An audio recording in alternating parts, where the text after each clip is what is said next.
Hello, everyone. Welcome back to another Tucker Tuesday. What's going on out there, Chad? Happy Tuesday and happy 4th of July. How we doing out there? Hello, hello. What's the hibbity haps? Whoa, oops. What is the hibbity haps, chat? How's everyone doing out there? How's everyone's holiday been? Importantly, how is everyone faring? I hope everyone still has the same numbers of fingers and toes since we last convened. The best Tuesday of Tuesdays. Oh, it is one hell of a Tuesday. And we have some interesting plans, something a little bit different. I didn't want to pull this out till I knew that we had to. I got gas today, faux 177. Maybe that's a story I'll tell tomorrow. Because, man, I got mad today. Got Montucky Cold Shack in my hand. Okay, don't know what that is. But we have one hell of a show lined up for you guys. And per our discussion last Friday, we're going to keep the $5 stream boss rolling. We happen to get one here, Mr. Twisted Frenzy, coming in at 5 flat. So if we can keep it going, we're 10, 20, 30, 40, 55. We are 20 away. We are 20 away from the goal. Now, you can donate more than 5 if you want to hit one of the new donations that are annotated down below. But with your permission, I would like to reset the stream boss so the $5 war can continue. It is up to you, but it's America Day. We have America things to do, and we are going to get to them chat. Oops. So if you guys could be so kind as to smash the like button, share it out on your social media, and should you feel like supporting the show, we have the Streamlabs listed down below. It is greatly appreciated. Every little bit helps. And without any further, as Irate Bear would say, or ado, let's get into the best tuck from the past year. Good evening and welcome to Tucker Carlson Tonight. Imagine dystopia. You hear that word frequently. What does it mean? Picture it in your mind's eye. Dystopia is a world where the police will not protect you. They refuse. Hey, that sounds like us. And at the same time, you are not allowed to protect yourself. So who does that leave in charge? Who runs a world like that? Well, young men with guns. They're in charge. The cruelest and most violent. But you're not allowed to have guns. These people can have guns, but oh boy, if you think you can, you got another thing coming. Element of any society. The people with the least to lose. The shortest time horizons. The shallowest reservoirs of impulse control. People like that have all the power. You have no power. And that means that everything you have is theirs. That's the... Yeah, that's where the, oh, you can try. What's the line? Come and take it? Molan Abe? Yeah, okay. Okay. The end of civilization. It exists in pockets around the world. Mogadishu, famously. But if you think it's confined to Mogadishu, you haven't been to Chicago lately. This past Friday, just before noon, a 30-year-old man called Ryan King walked out of a gym. FAFO, that's another solid one. In Chicago's Bucktown neighborhood. Bucktown is a former Polish enclave just west of Lincoln Park. That's where I want to see how you guys are celebrating out there today. So tell me what you're up to in the chat. Let me see what the sinners. Daryl O coming in with the 5 to be 56. Stream boss. Nicely done. We are 19, or well, now we are 20 away from tying it, which is pretty damn good. one of the nicest parts of the city. Real estate websites describe Bucktown as young and hip, a place where recent college graduates who can pay above average rents might live. Oops. It's where your kids might live with their friends as they start their first jobs. And that's how most people think of Bucktown, people who haven't been there recently. But local news accounts suggest a very different reality. Shots fired during Bucktown robbery. Man shot during robbery attempt in Bucktown. Bucktown couple shares account of armed robbery, and so on and on. Many stories like this. Ryan King probably wasn't thinking of armed robbery as he walked out of the gym on Friday. It was broad daylight. It was a weekday. Woodworking and drinking. Nice. Staying inside 115 degrees today. It hit about 90 something today with a 90% humidity. I was going insane. Drinking beer. Yeah, I read that one. Chilling with the chat. Nice. Daryl Odell said, my reign will last forever. Who's going to prove him wrong? Bourbon and fast food. All right. Watching Save Prime Ryan. Not bad. Not too bad, chat. Not too bad. But then a car pulled up right next to him. 3 young men jumped out and stuck a gun in his face. Here's an account from a local Fox station in Chicago. Ryan King turned into an alley near the corner of Wabansia and Oakley to get back to his mother's apartment when a dark-colored vehicle pulls up and 3 young men jump out. Did you get any $1.77 gas? No, I had no idea that was going on. I was driving down the road. Dude, the line was at least not only out, like the right turn into it, but it was down the road. And I'm like, all right, fine. You know, I gotta wait, whatever. I'm definitely not fucking going in there. And I got so fucking mad because, of course, you know, you have to watch out for motorcyclists. Yes, of course. It's fine, of course. I'm driving down the highway and I was going maybe a little bit faster than I should have. And that is important because the speed limit is 65. I was going maybe 75, maybe 80. Depends what the radar gun happened to say on that time. If someone was radar gunning my trek, whatever. But I'm going. All I hear is, I didn't see this motherfucker. I didn't hear him until he passed me. Some dickhead in a crotch rocket comes rocketing past me. Like, flying past me. And I was getting ready to change lanes. And if I hadn't just happened to like wait or stop for whatever reason, I would have changed lanes right on this motherfucker. And this dude was going, and I'm not exaggerating, at least 120 or 130 miles an hour. Like, this dude shot past me. It made me jump. If I hadn't hesitated or for whatever reason not turned into that lane, because I check my mirrors before I turn, I check my side mirror, I turn around, I check my blind spot, I do all that. This motherfucker was not there.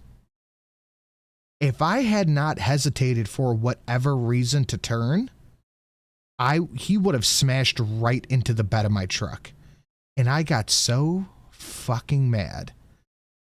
We ended up at the same highway exit. And of course, you know, he rockets past me just to end up the same place I am 30 seconds later. And this motherfucker is just weaving in and out of traffic, going in and out of cars, doing all this shit. I wish to God somebody would have just opened their door and let him flip over it. I fucking hate crotch rocket drivers because, you know, they're the same motherfuckers. They think they're just like Harley drivers going, you are responsible for my safety. If I happen to be going 150 miles an hour and I'm not there when you look and then I slam into you, well, it's your fault. I'm a bike rider. You should be watching out for me. Go fuck yourself. Ugh. Pissed me off so goddamn bad. Oh my God. I hate these motherfuckers. I hate specifically the crotch rocket drivers. Fostonia, another one. Grilled for lunch, too hot now, so just chilling with the sins and the sinners. Nice one. It's really fucking hot here. It's really fucking hot here. I was working on a project. If they hit you, it's still on them. Yeah, not really, because, you know, people are like, well, why weren't you looking out? It's a bike rider. They can't do jerk off motion. fuck them. Fuck them sideways. I almost because I drive a truck. It's got a 6.5 foot bed and, you know, whatever. If he would have hit me, I've got 6.5 feet of truck body protecting me. This dude's got 18 inches of motorcycle below his waist. Yeah, you tell me who's winning that confrontation. Fuck off. Chest and tries. I did the gym this morning too. Back and buys. No, whatever. It's just annoying. Anyway, long story short, no, I didn't wait for an hour to get $1.77 gas because I still have 3/4 of a tank. So I would have waited for an hour to put $20 in and it'd be the same at the end of the day. So did not seem quite worth it to me. So there is 58. Yes, 58. People's ability to drive has drastically diminished over the past 10 years, not to mention the level of decorum. Why is it so fucking hard to use turn signals? It drives me nuts when people don't use them. Not only that, but it drives me nuts when people don't check their blind spots. Like, the least you could do is just a little look over your shoulder. I've been agitated today. I think it's because I haven't had time to sleep, let alone sleep well. But I've been very agitated today, and people's driving has just, no pun intended, driven me up a fucking wall. Like people blocking exit. I damn near drove right into a motherfucker. I must have gotten within 1.5 feet of this dude's shitty little Prius because he thought he was going to go through the intersection when there clearly isn't fucking room. And he was just going to sit in the middle of the intersection when the light turns green and it's right in front of me in the middle lane going straight. So I just drove up and I stopped 1 foot away from this motherfucker and just laid on the horn. Like, fuck you, scumbag. That irritates me so bad. No, you're a piece of shit for trying to get through when you're turning left onto a 2-lane street and you're just staying in the fucking left lane for whatever fucking reason. Fuck you. You're just blocking the middle of it because you don't want to go around. You should have stayed the fuck on your side of the light. Anyway, guys, smash that like button, share it out. Let's fill up this bar. Happy Freedom Day. Happy America Day. Fuck Joe Biden. If we can fill it up, we could put the horse cock on the British girl. What better way to celebrate the 4th of July than smacking a Brit with a horse cock? You know, we could even put Drunkle there too if you want. We could double horse cock the Brits. Says one of them pointed a gun right in his face, demanding his wallet. And moments later, he says a passerby saw the mugging unfolding and yelled. Instincts and Sin is very irritated today. His martial arts training kicked in, and that's when King hit one of the men with an elbow and ran off. Yeah, the $1.77 gas was only at Sheetz, and it's at every Sheetz I saw. And I gotta tell you, every single fucking line looks like it had just been madness. And I think somebody pulled a gun at the one in Cleveland that I drove past today because there were a bunch of fucking cops and troopers there and shit. It's just not worth it. Just not worth it to me. I'm saving $1.70 on gas. It's not worth it. It's not worth waiting in line for a 1/4 tank of gas. No way. Not doing it. And especially not in Cleveland. Fuck off. Again, broad daylight, middle of the day, nice neighborhood in one of America's biggest cities. So what happened next?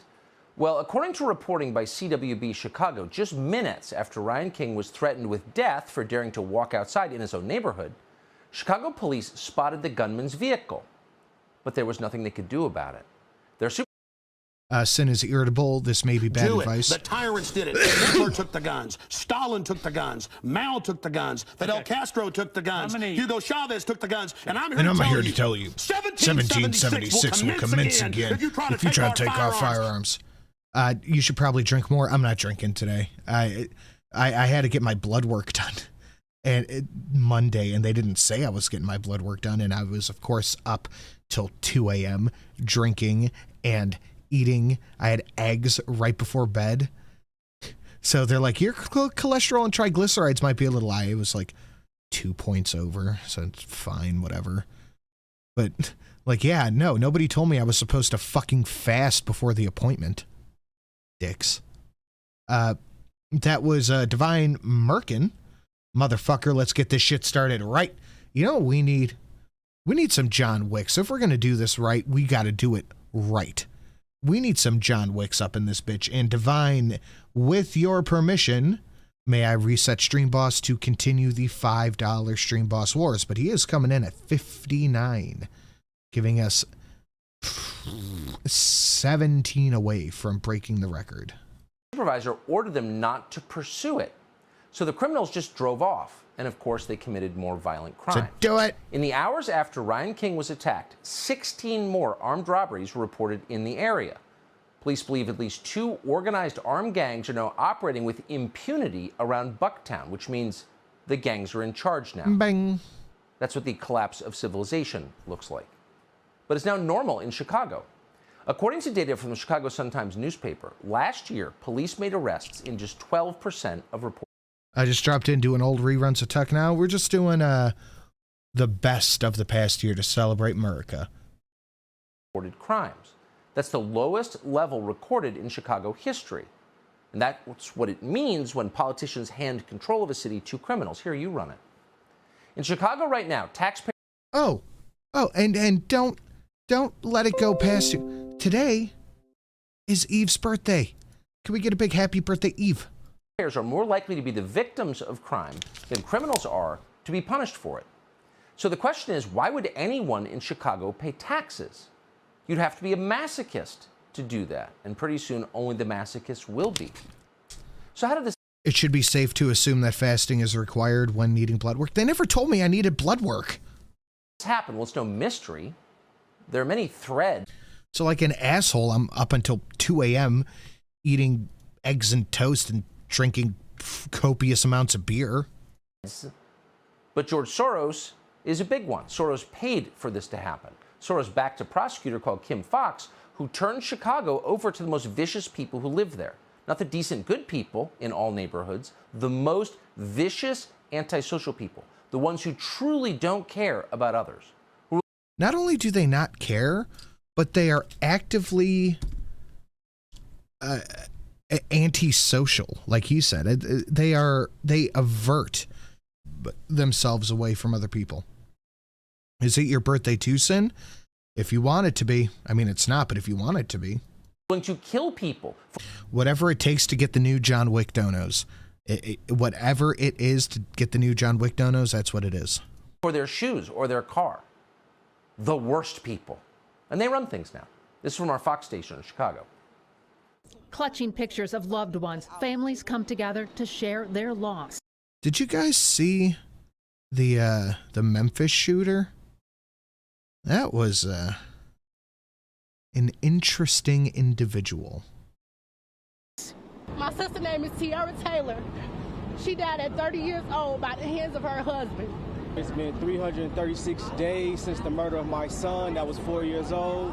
They're also united in their anger and frustration that the killers of their family members walk free.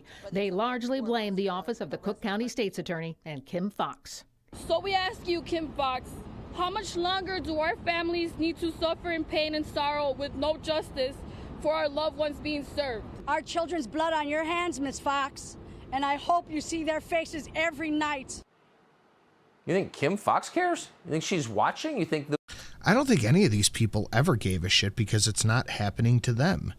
They are profoundly selfish people. Those scenes like that penetrate at all? The shell of self-esteem that surrounds her? No, of course not. She doesn't care at all. That's why she did it in the first place. Someone should take action immediately on that. But she's not the only person who did this. The federal government also played a role. And you probably didn't know it was happening.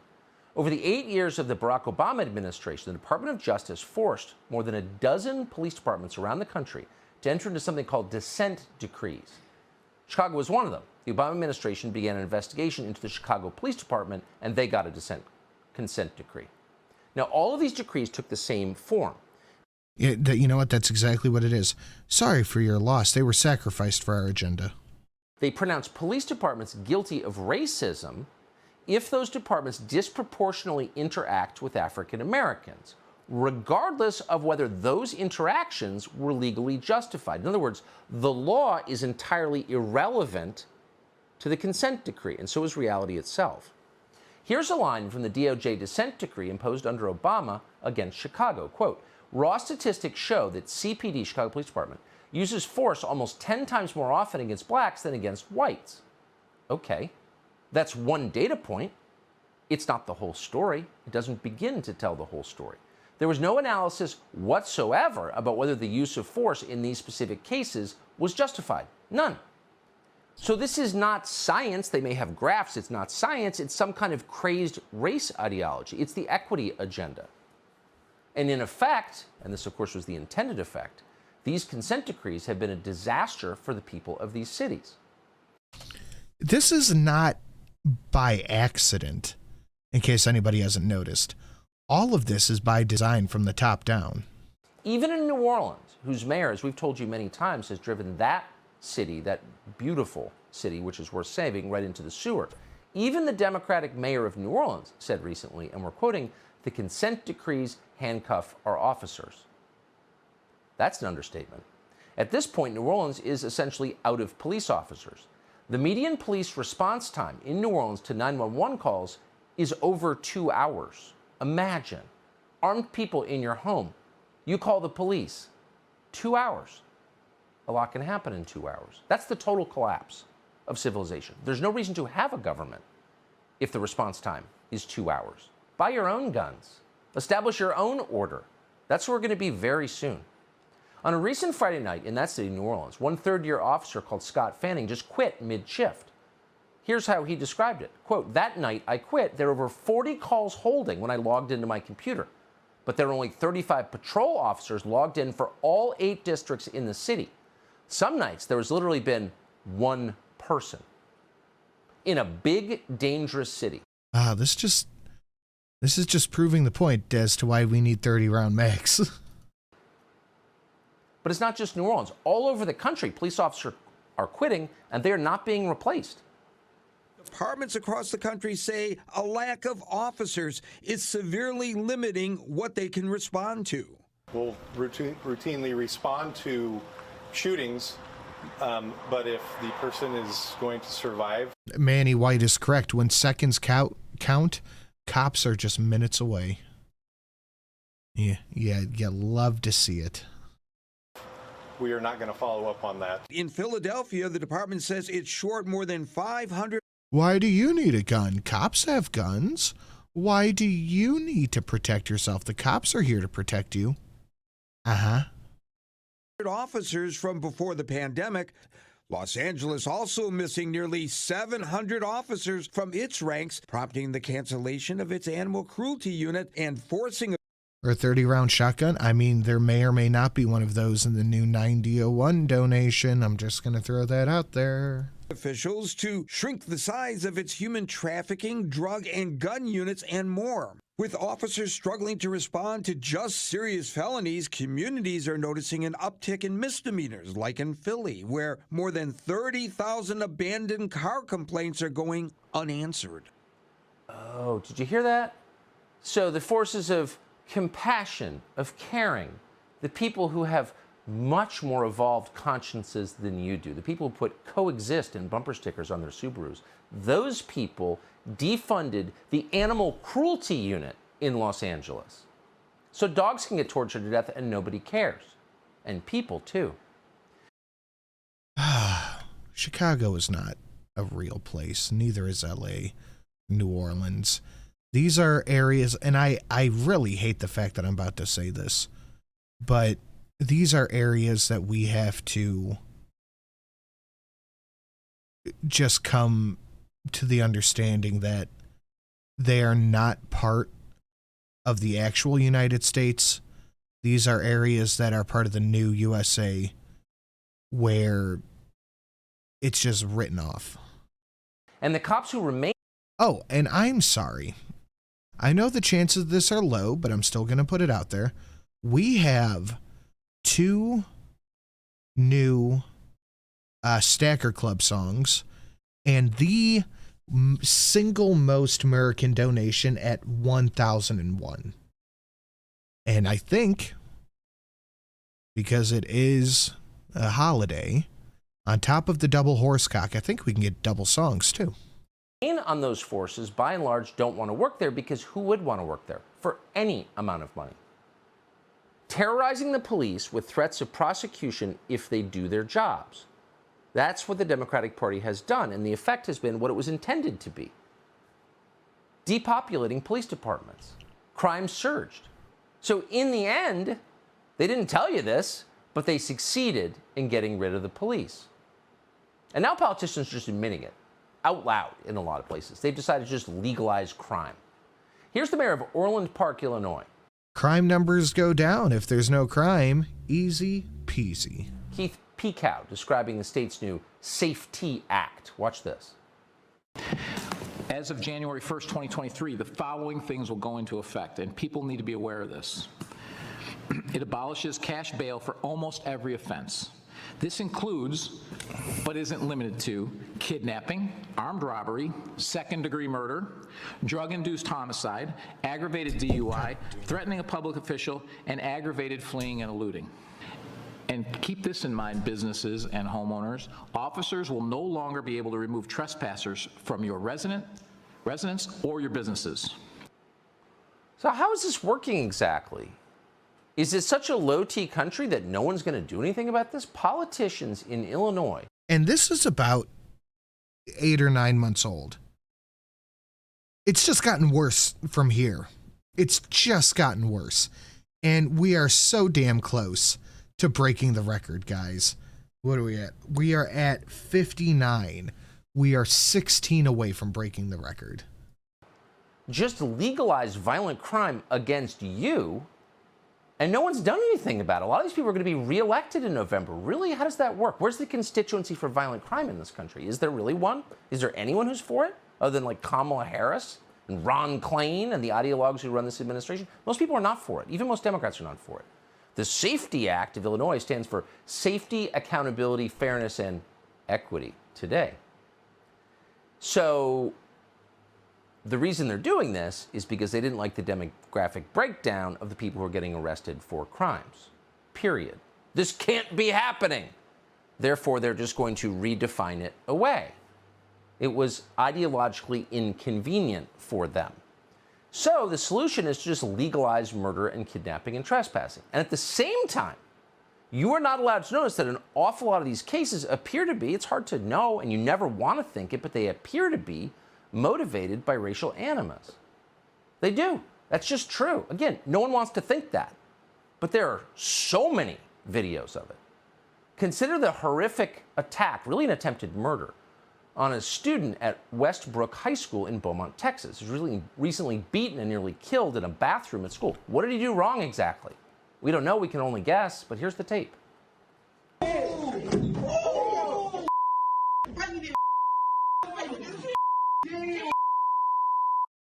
Do you see what I see?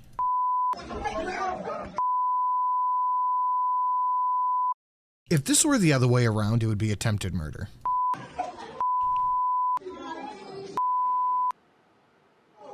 So that just can't be allowed in a civilized country. We cannot allow that or anything like it to happen in our country. This is more important than anything else that's happening because that's someone's child. But everyone just stands by in our country and lets it happen. And in that video in the men's room, everyone stood by and just filmed it, snickered. The attacker, of course, is a repeat offender. He'd already been busted, went to jail, and they put him back in school. And that'll happen again. You'll never know his name. He's a juvenile. Oh, Gordon Ramsay coming in with the Awoo. Number 60. Hey, Sin, it was my birthday yesterday. I'm celebrating it today and wanted to share the love. I spent a lot of money on some prime tomahawk steaks and I've been cooking them over a fire, enjoying some 17-year-old Davidoff pipe tobacco. Ooh, sounds like a lovely birthday. Nice one, Gordon. Let's get a big happy birthday to Gordon Ramsay in the chat. Amazing. Attacker, so he has a right to go to school. What about the other? Never had a tomahawk. kids at school. They have no rights. So that means the bathroom at that school in Beaumont, Texas, which is in the United States, is a pretty civilized place. Well, it's can't go supposed there to be. anymore. That's equity. Having trouble eating out, too. Restaurants are suddenly out of control. Is anyone noticing this? Here's footage of... How about a big happy birthday to America as well? Happy Freedom Day, FJB. Let's go. a robbery at a restaurant in Los Angeles from May. Yeah. Unbelievable.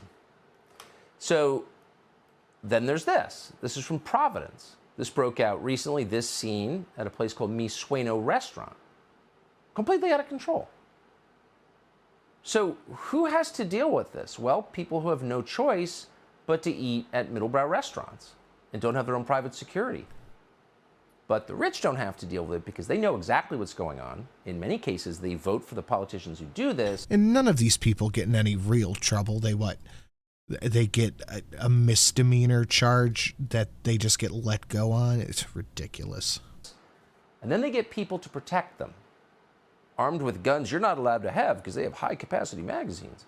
In New Orleans, a real estate developer called Sidney Torres created his own police force. He pays his dispatchers $20 grand a month. We're not attacking him. He probably had no choice. In Greenwich Village in Manhattan, residents and businesses are paying $18,000 for 2 officers to patrol every month. They're doing it, why? Because they want to spend the money? No, they pay taxes in order to be protected, but they have no choice because police have abandoned New York City too. The NYPD is releasing disturbing surveillance videos almost every day. Violent video after violent video. Some are hard to watch. Who could forget this horrific shooting? A gunman opening fire on a Bronx street. 2 children are caught between the gunman and his target. The shooter just continues shooting. One of the suspects was seen on surveillance video pulling a gun on a 32-year-old woman as she was returning home from shopping. Then moments later, a second suspect arrived. Police say they struck the woman in the face. They tied her up, stealing $19,000 from a safe and $12,000 worth of jewelry. In this one, you see a woman being kicked from behind as she walks down the steps of the Queens Plaza subway station in Long Island City. She is then hit over the head with a hammer as many as 13 times as she is shoved to the ground and robbed. Absolutely. Absolutely disgusting. So these crimes are so appalling. They're attacks not just on individuals, but against civilization and humanity itself. This is why we need John Wick. This is exactly why we need John Wick. Well, the donation and actual John Wick, but yeah. That they, at this point, really do require an immense and organized nonviolent civil disobedience campaign. So just pick one of those videos at random. Who's the prosecutor to let that person out? Refused to charge him in the first place? Who's the politician who decided that attacker had more rights than the old lady he was beating up? Why aren't 15,000 people blocking that person's office or chaining themselves to the front door of it, demanding an answer? Again, why isn't there massive, nonviolent civil disobedience that can change this? Barking about it on cable news clearly isn't working. We've been doing it for 5 years. By the way, it's not, we've given you examples from LA, Chicago, New York, and you think to yourself, well, yeah, those are big cities. I left. I opted out. I went somewhere nice and beautiful, somewhere like Asheville, North Carolina, up in the mountains. Famously beautiful place. You think you can get away from this in Asheville, North Carolina, the once beautiful mountain town? No, you can't, because it's there too. In 2013, Asheville elected a new mayor, a lawyer called Esther Mannheimer. She had the now mandatory complicated eyeglasses that all the girl bosses now wear. Mannheimer was never especially interested in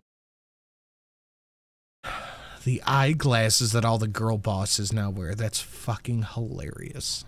Running the city of Asheville. That was very obvious. She didn't talk much about Asheville. She talked about, can you guess? Can you guess? Climate change and equity. And by the way, anyone who talks about climate change and equity is immediately disqualified from getting your vote. That should be the rule right there. That's like a baseline. Climate change and equity? No, sorry, you're a lunatic. So, by the way, under Mannheimer's leadership, oh, here we go. Oh, that's so goddamn good. Steel Fang, we need the people to step up and be John Wick. You're goddamn right we do. And guys, give it up for Mailman, who made that one in the chat. Absolutely fucking amazing. Absolutely amazing work, mailman. God damn. God, that scene in the movie was the best. I made Miss Sin watch it last night. That scene came up and I started smacking her leg. I'm like, hey, pay attention. It's the thing. It's the thing. Guys, give it up for Steel Fang and Mailman out there. Let me annotate that down below. That brings us up to about 30% to goal. Love it. Love it. Thank you so much, everybody. We need some of that John Wick. Wick Flamingo energy. Love it. Nashville promised $2.1 million in reparations to black residents. Really? How does that work? And how did it all work out? Well, here are the bottom line numbers. From 2016 to 2020, violent crime in Asheville went up by 31%. Asheville's a beautiful... Hey, we're at 31% to goal. So if anybody wants to get us the rest of the way for Fuck Yeah Freedom Day, FJB, you know exactly how to do it. Thank you for that shill there, Tuck. Place that should have no crime, but has a lot now. Climate change, equity, really. Now we have a lot of carjackings in Asheville. Overall, car thefts went up nearly 20% just last year across the country. And they went up in Asheville. So this happened by accident? If all the politicians are talking about climate change and equity and life for you gets worse every single year, maybe they're doing it on purpose. Here's footage from Wisconsin, Philadelphia, and Detroit. A group of 3 young men wearing sweatshirts appearing to case the home. About a minute later, the trio enters the backyard.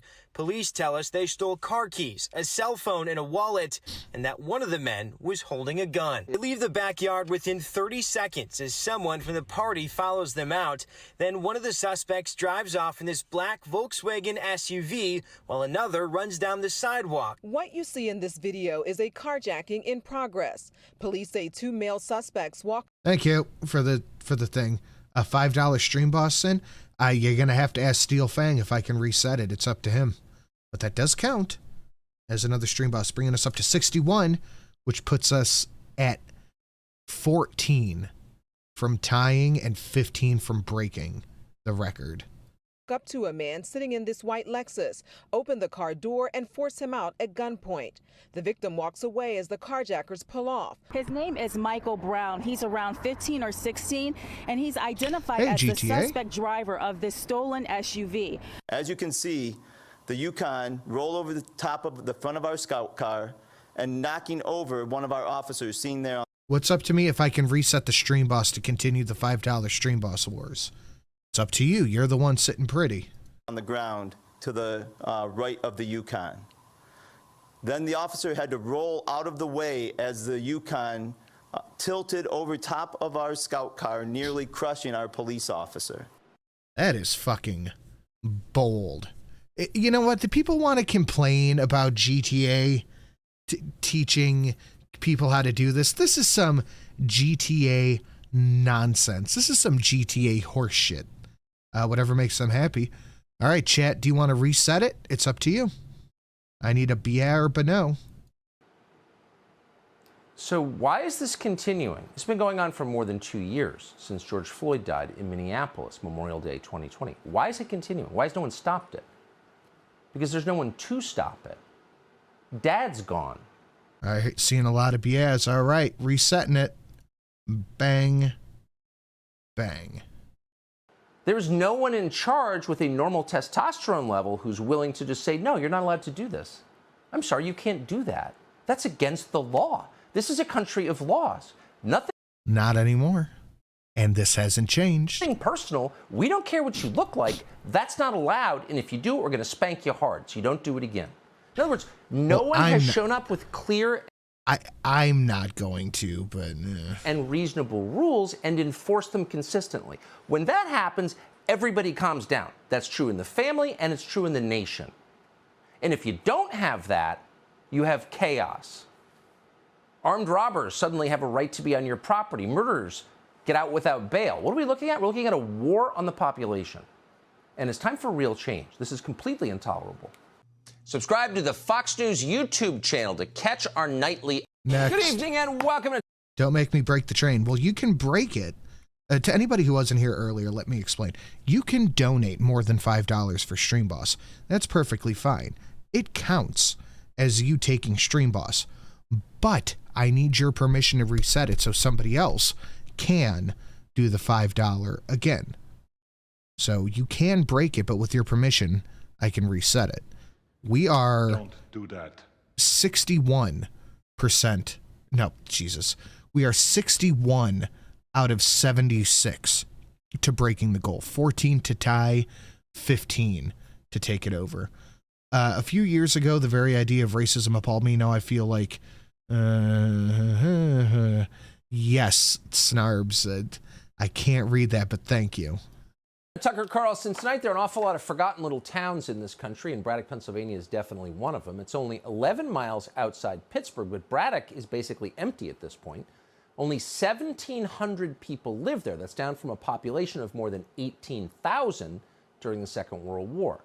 Braddock is now so underpopulated that you can buy a Don't take anything Drunk Sin says seriously. bedroom home there with a 2-car garage right in the middle of town for $3,000. Don't believe it? Check it out yourself on Realtor.com. So, you know the story. For decades, the biggest employer in Braddock was manufacturing, something called the Edgar Thomson Steelworks. In fact, Andrew Carnegie built it there, along with his first stone public library. Oh, man. I'm having a sody pop right now. I have a Sprite, just a regular Sprite, and oh, goddamn, these things are delicious. Still stands. So for generations, Braddock, Pennsylvania was a real place, and then, inevitably, the steel plant closed, and the usual disasters arrived. Unemployment, hopelessness, drugs. People left by the thousands. But one man saw an opportunity in Braddock, Pennsylvania. Not an opportunity for the town, but an opportunity for himself. That man's name was John. Sorry, Sam. It's just the way the cookie crumbles sometimes. I don't make the rules. I just make them and enforce them. John Fetterman. Fetterman was 35 years old and had never in his life had a real job. Fetterman was not from Braddock, hardly. He grew up in an affluent neighborhood 4 hours away. Fetterman had... And then somewhere along the line turned into a stuttering oaf. Spent his adult life going to school, first to business school, then to Harvard for a so-called Masters of Public Policy, which for the uninitiated is an utterly meaningless document that you pay hundreds of... Sinatra has no control over Drunk Sin, as Drunk Sin's an idiot. Exactly. Thousands of dollars to get in order to tell people that you went to Harvard. But in Fetterman's case, it wasn't expensive at all. It was free. His dad paid for it and paid for everything else. As the Philadelphia Inquirer put it, for a long stretch lasting well into his 40s, deep into middle age, Fetterman's main source of income came from his... We got low views. It's a holiday. No shit, we have low views. We can get away with more nonsense here. Parents. They gave him and his family $54,000 in 2015 alone. In other words, John Fetterman was a classic trustafarian, flaky middle-aged man looking for a purpose in life. And in Braddock, Pennsylvania, he found one. In 2005, a year after arriving in Braddock, Fetterman announced he was running for mayor. And amazingly, boldly, given that he was a professional student living off his rich family, John Fetterman decided to run as a blue-collar populist. But the media asked no questions. They loved it. In John Fetterman, the media saw themselves. He was just like them. So Fetterman narrowly won the race, and then the campaign... And I will stick to my word. Like I said earlier, if we can fill the goal up, we can horsecock right on top of Drunkle and Viper. Get both of the Brits at once. And you guys know these Brits deserve to get horsecocked. Get the horsecock, get horsecocked. Use it as a verb. To boost John Fetterman's career began in earnest. The Guardian newspaper described John Fetterman as the coolest mayor in the country. The New York Times told its readers, who didn't know any better, that John Fetterman had, quote, turned the busted town of Braddock, PA into a national symbol of hope, hard work, and authentic blue jeans. Wow, how inspiring. Fetterman thought it was. He went on a national tour to brag about how he was single-handedly saving this benighted mill town in western Pennsylvania. He gave a TED Talk, of course he did, about how he was running Braddock using the lessons that he learned at Harvard. In 2011, he went, of course he did, to the Aspen Ideas Festival to further brag. Here's what he said, quote, "We created the..." Daryl Lowe for $5.62. Ooh, we could break it. No comment on that one, Daryl Lowe. Thank you very much. We could break the thing. With 62, we are 14 away from breaking the goal. 14 $5. Or 14 whatever, but to 14. First art gallery in the Thank you, four-town Daryl Lowe. region with artist studios. We did public art installations. And I don't know if you consider it art exactly, but I consider growing organic vegetables in the shadow of a steel mill an art. And that has attracted homesteading. No, Drunkson is an idiot. I will fully admit that. But I'm not Drunkson right now or yet. Well, I'm not going to be Drunkson tonight, but you know what I mean. It's so perfect. Homesteading, organic vegetables, art installations. And also, again, inevitably, a heaping dose of climate theology, all imported from Harvard. So Fetterman imposed on a town with no jobs, carbon cap. Had nothing witty to say? Well, that is perfectly fine, sir. It is appreciated either way. On Braddock, Pennsylvania. And he claimed these carbon caps would somehow, he never explained how, bring more manufacturing jobs back. He called this initiative carbon caps equals hard hats. So expensive. So he did not think that up. I think we're all in agreement there, right? Unreliable energy will mean more manufacturing jobs. And yet somehow no one laughed at him. So John Fetterman kept going. In a 2009 advertisement for himself, he promised that, quote, with a smart... Make America wormy again. Unleash the horse. Hey, man, that's not up to me.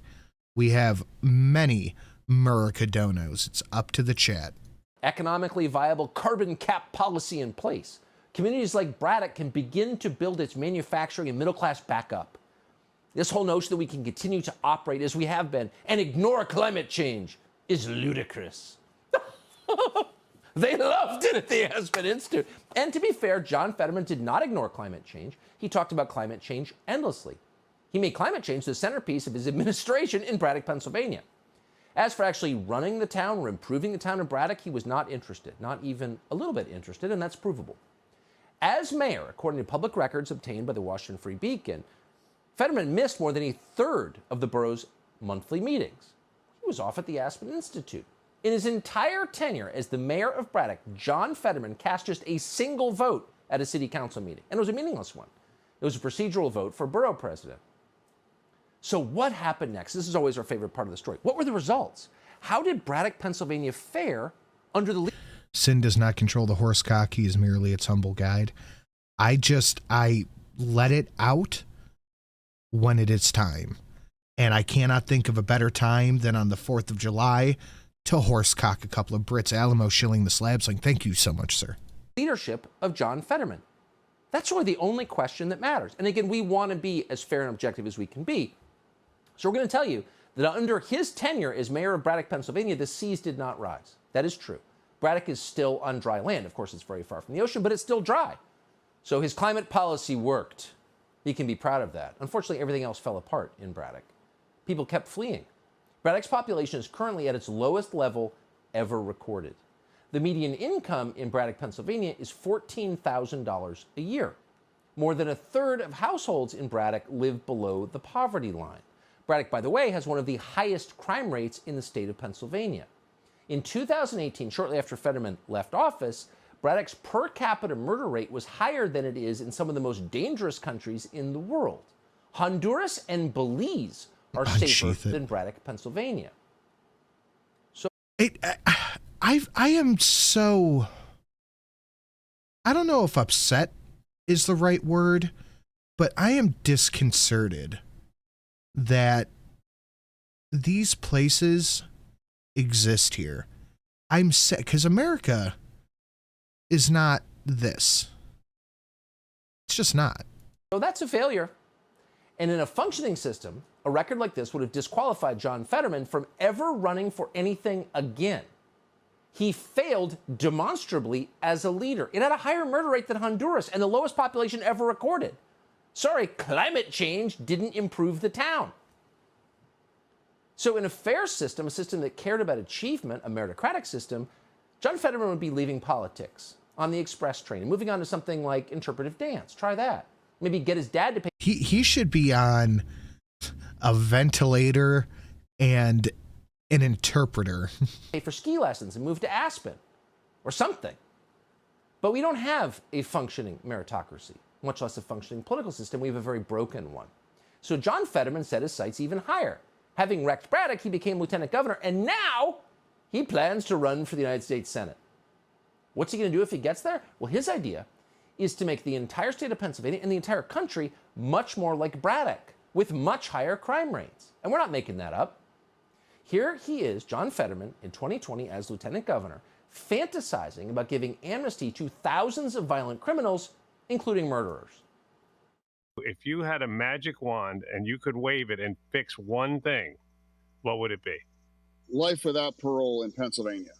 We could save billions in revenue long term. We could save thousands of lives and not make anyone less safe. And also expunge as many permanent records of people that have been living their best lives and have been paying well beyond when they should have for a charge that they caught, 10, 15, 20 years ago. Anybody else think this make it no sense? Not only does this make it no sense, but it means nothing. Well, it's going to save thousands of lives and billions of dollars. How so? Reasons? So in huge parts of Pennsylvania, which is a big state, a real state, filled with really nice people, and it was an economic powerhouse for more than 100 years, in huge parts of that state, there are no jobs. There is poverty, there is hopelessness, and there are huge numbers of drug ODs. That state's been devastated by opioids, by fentanyl. But John Fetterman, if he had one wish, if he could make one change to the state of Pennsylvania, he'd let the murderers out. Right. Oh. That's who he cares. What the fuck is in my pocket? I bought a protractor today because I fucked up just eyeballing some fucking edging I had, not edging, miter sawing I had to do. I fucked up eyeballing it, so I bought a protractor. I'm like, what the fuck is in my pocket? About.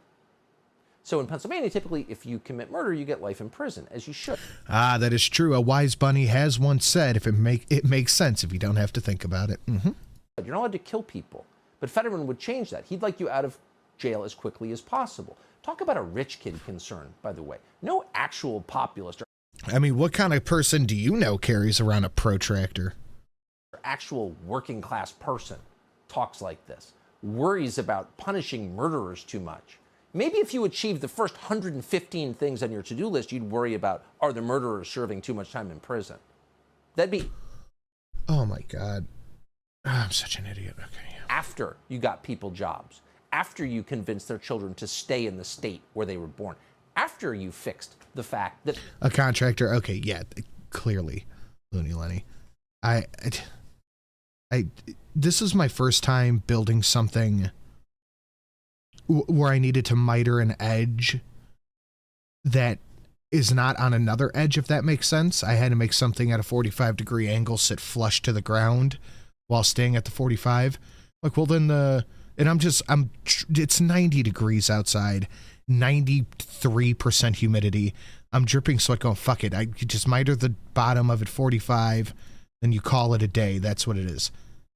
And as I did it, I'm like, that's not right. But I already cut it. I already fucking cut it. So like, oh, fuck. It's two 45-degree angles that have to be flat, so it needs to be 22.5 degrees. Fucking an idiot. Thousands are dying of drug ODs. Only rich kids think like that. And by the way, only rich kids wear hoodies to political events. Oh, I'm a working man, I'm wearing a hoodie. No working man actually wears a hoodie. You need a miter saw. I have a miter saw. How do you think I cut it 45 degrees? To a political event. All your stupid little fake tattoos. It's a costume, of course. Duh. It's not real. But John Fetterman... You need a 45-degree... You need a miter saw and the ability to think something out the way it should be instead of just rushing through it because you're hot. Inspired by his time at Harvard and the Aspen Institute, would like to free a third of the prison population in Pennsylvania. And that's just for starters. Watch. I was on a panel with Secretary Wetzel earlier before the pandemic hit, and he said something remarkable that I agree with. He said, we could reduce our prison population by 1/3 and not make anyone less safe in Pennsylvania. And that's a... And, you know, in my stupid head, I'm like, you know what, if I fuck up, I'm fucking up in the right direction, and I wasn't. I fucked up in the wrong direction. I would have had to start at like 20 degrees. It's Sinatra pulled a Featherman. Yes, I did. It's fine. But I found my protractor just a little too late. I had to go buy a new 1x6. And whatever. You live, you learn. At least it's only one piece fucked up, and all I have to do is just kind of make to match the last piece. Whatever. It's fine. We're still 30% to goal. We need that double horse cock on the Brits. You guys know the deal. Let's keep going. Make sure you smash that like button. A little more intimate setting tonight, which I am not complaining about. We have the hardcore people here aren't out celebrating 4th of July. You have the people who are true Americans here right now. Profound statement. And Easy Stream Boss. Easy Stream Boss with 13 to get the goal. It's not a profound statement. It's absurd. It's ridiculous. It's a profound statement. Where do you learn to talk like this? It's a profound statement, says the hoodie guy. You're an idiot. You've never had a job, and you wrecked the town that you ran. You didn't even show up at council meetings. What? Climate change. Let the murderers out. We'll have a much safer society when we let the incorrigibly violent roam among us. Right. This is the guy who made Braddock, Pennsylvania more dangerous than... Yeah, Fiend, absolutely. Honduras. And, of course, the point is not simply to wreck what he inherited, what we all inherited. It's to change the state forever for his own political benefit.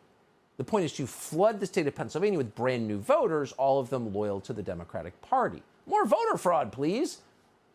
Fetterman has been in lockstep with the leaders of his party on that question from the very beginning, and that's why he would like to get rid of all barriers to voter fraud, including and especially voter ID, as soon as possible. In my own state, they are going to attempt to pass a constitutional amendment, making sure that universal voting ID for every time you vote, not just when you sign up to vote, but every time you vote, because they understand that at any given time, there's tens of thousands of Pennsylvanians who typically are on the poorer side and are people of color that are less likely to have their ID at any one given time. So poor people don't have IDs? Really? Because everyone who lives in our society over the age of 18 has a government-issued ID because you can't live here otherwise. And you can't collect any government benefits without one. You can't do anything without one. So that's a lie. Yeah, state IDs are super fucking cheap. Like 10, maybe $5, depending. Affirmatively abetting voter fraud. Now, we should tell you that the clips we just played were John Fetterman speaking before he had, and we say this with no glee, but instead with deep sympathy, a massive stroke. His campaign says the stroke occurred shortly before he won the Democratic state primary in May. Look, if you can afford your Newports and your fucking Swisher Sweets, you can afford an ID. Whatever it happened or whatever caused it, the stroke has been profound and has rendered Fetterman unable to speak coherently. And again, we're not being mean. We say this with sympathy, but it's true. Because it's not just about John Fetterman and how he's feeling. It's about the country he hopes to control if elected to the United States Senate. And so it's bad. It's really bad. Here he was campaigning recently in Pittsburgh, for example. Just earlier today, I was so proud to march with you in downtown Pittsburgh. Labor Day. Happy Labor Day. Send me to Washington, D.C. so I can work with Senator Casey. This sounds like me when I don't have a good shill in mind, but I know I need to put one out there. This is like, just doing the thing, and yes, the Streamlabs with the money. And I can champion the union way of life in D.C. Thank you very much, and it's an honor. I live 8 minutes away from here, and my address is the following, and then I'm going to take a shit. Good night, bye. Leave tonight. I got 3 miles away, Dr. Oz in his mansion in New Jersey. You've got a friend and you have an ally. Send me to Washington, D.C. Hello, everybody. Good night. My favorite Fetterman quote ever. You know, it's not even worth making fun of. It's sad, but when cognition goes, when the ability to think clearly disappears, and in his case it obviously has, what's left? The talking points. That's all that remains, and that's all he has, the talking points, the Union way of life. This is a kid who lived off his parents until he was in his... British bastards won't let us have our country. Hey, man, we're trying to beat some Brits with a horsecock. Mid-40s. What? He's never been in a union. What are you even talking about, you fraud? So not surprisingly, Fetterman has refused up until today to schedule a debate with his opponent, Dr. Oz. Just hours ago, he announced he's willing to debate. But no details are forthcoming. Sometime in mid-October, of course, when the early voting has already been well in progress. It's starting now, by the way, the early voting in Pennsylvania. So if you delay the debate till right before the election, it's irrelevant because people have already voted. Only Democrats seem to understand this. He doesn't even talk to the media at this point because he can't. In some cases, here's one, his staffers won't even let him answer questions that he has posed. Watch this. Hey, John, are you afraid to debate Dr. Oz? Are you afraid to debate Dr. Oz? Thank you, John. Are you going to debate him? He's offered 5 debates. Are you going to debate him?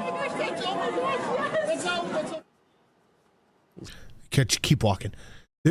Joe Biden has the same handlers. Just keep walking. Who the fuck is messaging me on Facebook? How dare you? Just keep walking. Don't look. Just keep walking. Hoodie and his fraudulent tattoos. I mean, honestly, this is like the barista in Brooklyn dressing like a lumberjack. Oh, please go. Everyone is out raiding and not raiding, and wow, what the fuck? I know. Nice one, Sinut. I offer the whole British Parliament, which is an illegal parliament. I have Viper and Drunkle. That's the best I can do. I do not have a picture of all of Parliament, but I have Viper and Drunkle that we could beat with the horsecock. That's all I got. Back to Oberlin, you fake. So there's a huge problem here. The guy can't talk, okay? And even CNN has acknowledged that. John Fetterman, a candidate for the U.S. Senate, cannot speak. Watch. Members of the United Steelworkers Tuesday, Fetterman was on message, but often halting in his speech and occasionally dropped words mid-sentence. Being anti-union is anti-American. Okay, even I could figure that one out, being anti-union. I got that. What is wrong with demanding for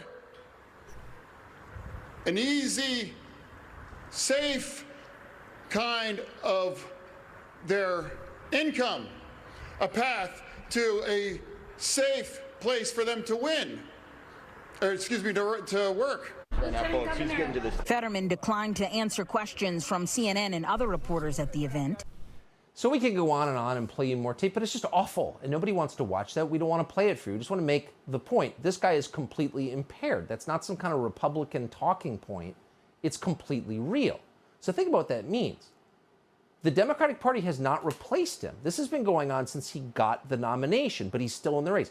That is shocking, and it's insulting, not simply to voters in Pennsylvania, but to the rest of us who, if this guy's elected, will have to live under his rule. But the Democratic Party prefers it that way. They did it with Biden. They're trying it again with Fetterman. Run a wax dummy for office. People who can't form complete sentences apparently seem less threatening to voters. How much damage can he really do? He can't even talk. Apparently that's what they think. And of course, people like Fetterman and Biden are much easier to control. And there's a reason these people were picked. And that is the reason, because they are much easier to control. Biden clearly reduced cognitive decline, if not outright cognitive failure. Fetterman had a stroke. You can't string a sentence together. It's just all bad news from the top down. It's all bad news. So on the one occasion Fetterman has actually been asked directly about this, wait a second, you're cognitively impaired. How did he respond? Well, as a victim, of course. If you've got a problem with a brain-damaged senator, you're a bigot. Watch this. Can you even that if you had a doctor that was mocking your illness, Like you could see the fucking growth on his neck. ridiculing that, well, here we are. Here we are right now. I would like to think that Dr. Oz may have really lost his way if you're going to make fun of somebody that had a stroke. Oh, making fun of people. How dare you do that? He's disabled. Shut up. Accept it. How dare you acknowledge the obvious? You have no right. This is all about John Fetterman's personal journey. So you're not allowed to ask, well, how will this affect me if that guy who can't think clearly is elected to the United States Senate? That's impolite. They do this on so many issues, and they're doing it with him. And it works. Most people just shut up. It's considered completely out of bounds to mention the fact that John Fetterman is completely incapable of representing Pennsylvania in the United States Senate. And as we said, that fact, and it is a fact, is... They tried everything to hide that neck lump. Look, they gave him a... Oh, that's a great sign. They gave him a fucking Dracula collar to pop in the back. Like, yeah, dude, we know it's there. Jones barbecue and foot massage. Jones barbecue and foot massage. Better come down here, get some of this shit.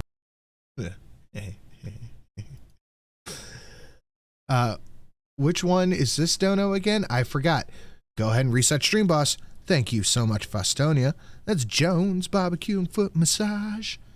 $15.99, bringing us up to exactly kind of 1/3 to goal. Thank you very much. Fine with the people.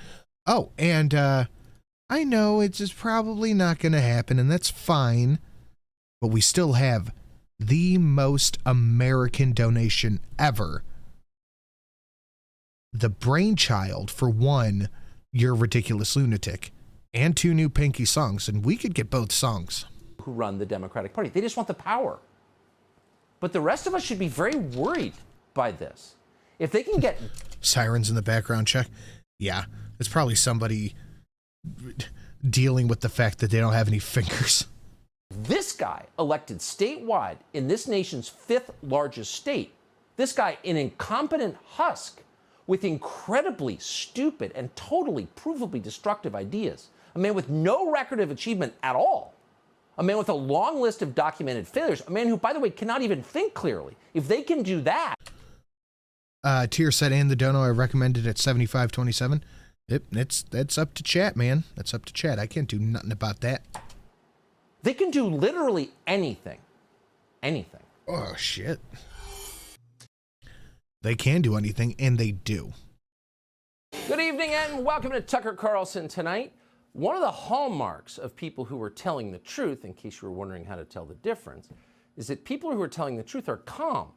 They don't wave their hands around and make wild accusations. They don't need to do that. It's enough to say what they know.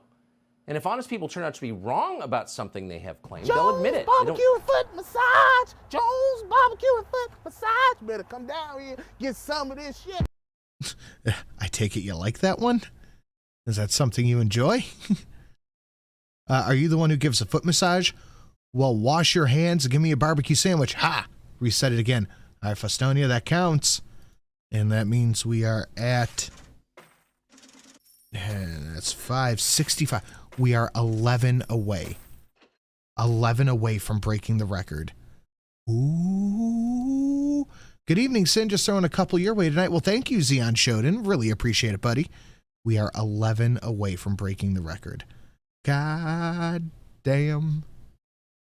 Double down on... No, I do not give the foot massage, by the way. False. They made a mistake, and that's okay. It's not like they're claiming to be God. Liars behave differently.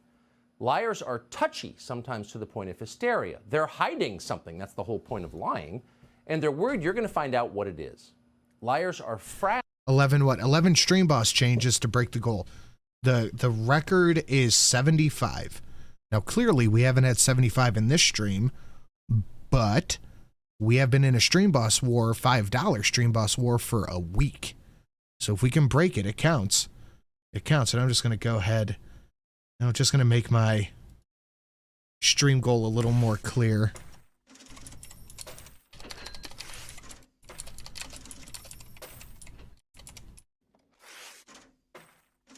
It's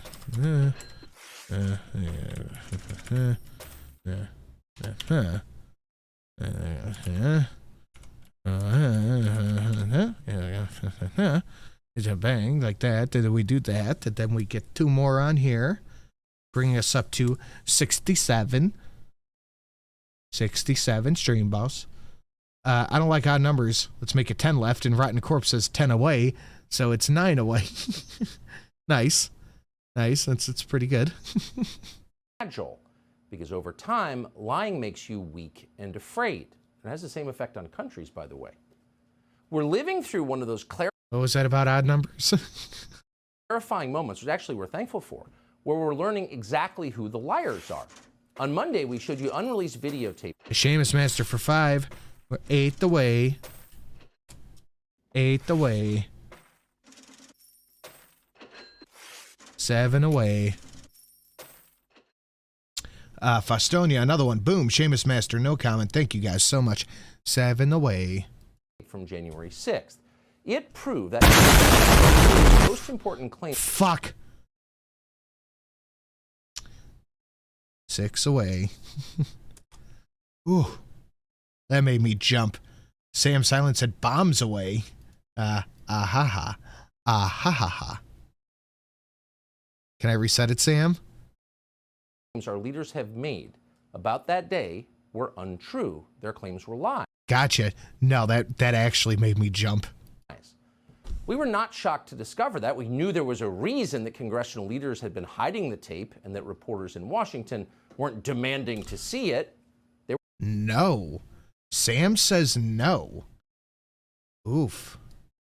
Is that it? Is that the end of the $5 Stream Boss Wars? Did Sam Silent just kill the $5 Stream Boss Wars? Unless somebody can break that record. Looks like it might. They were lying to us, obviously. That's why you hide things. We have 40 minutes left. If we can't break it tonight, I gave us a week. But what was actually surprising, what we can't quite get over even now, is how they responded when they were caught lying. They didn't seem embarrassed. They didn't apologize. They weren't even curious to learn more about what actually happened on January 6th. Let's see the tape. No, they didn't want to see it. They exploded in rage. And then, as liars tend to do, they doubled down.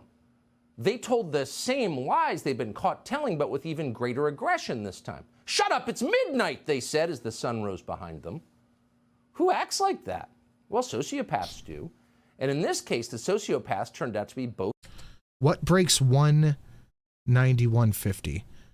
It should be 191. But if Stream Boss is still fucking up the way it was, I think half of that. So what would that be? Math hard. Calculator. Brain broken. Too much math done today. 191 divide to 95.5. So I think 96 should do the trick. Democrats and Republicans.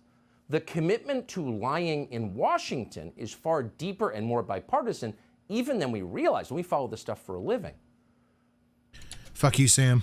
Now, you sometimes hear people say that the whole partisan system is an illusion and that underneath the manufactured debates, the leaders on both sides are in fact secretly united in a common love of money and power and the deception required to get them. And honestly, we could never really bring ourselves to believe that. It's just too dark. But now we do believe it because we have seen it. Consider the death of police officer Brian Sicknick. Now, we still don't know exactly how Officer Sicknick died. We're not certain that anyone does know. No one has explained it. But after reviewing the previously withheld video evidence, we can tell you with certainty that Officer Sicknick was not beaten to death by Trump voters at the Capitol. The tape shows very clearly Brian Sicknick walking through the building in apparent health after the media told us for 2 years that he had been murdered.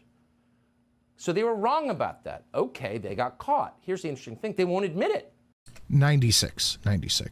Liz Cheney's tweet is still on Twitter tonight. Officer Sicknick was killed defending our Capitol from the... They just lie blatantly and nobody calls them out on it. Or if people do call them out, they just ignore it. violent mob on January 6th. No correction. Anderson Cooper of CNN still has not apologized. Quote, Officer Brian Sicknick died after being hit in the head with a fire extinguisher during the fight, he told us. Those are lies.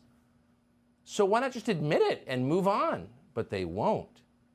In fact, this week, the White House trotted out both the press secretary and Joe Biden's attorney general, the attorney general of the United States, to claim not just that Brian Sicknick was actually murdered by Republicans at the Capitol, but that other officers were murdered too.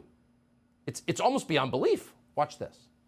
The wide range of bipartisan lawmakers, you heard them all yesterday, you guys reported on it, who have condemned this false depiction of the unprecedented violent attack on our Constitution and the rule of law, which cost police officers their lives. It was a violent attack on a fundamental tenet of American democracy, that power is peacefully transferred from one administration to another. It doesn't matter. The peaceful blah blah blah blah blah blah blah. Over 100 officers were assaulted on that day. 5 officers died. 5? How many Wormy Slurpees? I think like 6.5. Let's bring the math out again. I think I'm pretty close on that one. So 96 divided 1, nope, not 4, 1, 3, 7. Officers died on that day. Now, that's just not some guy on Twitter. That's the Attorney General of the United States. That's a man whose honesty is central to his job. If you had a choice between IQ and integrity in an Attorney General, of course you would go with integrity because it's essential. But Joe Biden's Attorney General, Merrick Garland, is a liar. He just lied about something that is provably false. Who are these 5 officers who were, quote, killed that day? Notice he didn't tell you. No one ever tells you. No one ever shows you their autopsies. They don't want any detail. They just want the slogan. Now, they're counting Brian Sicknick. That's a lie. But who are the other 4? Well, those are 4 officers who killed themselves. Sam said I did my duty. Well, you did a duty, that's for sure. After January 6th, in some cases long after January 6th. But their suicides, we know for a fact, were the result of the Republican mob at the Capitol. It's just false. And it's not some esoteric fact. That fact is available to anyone who has internet access.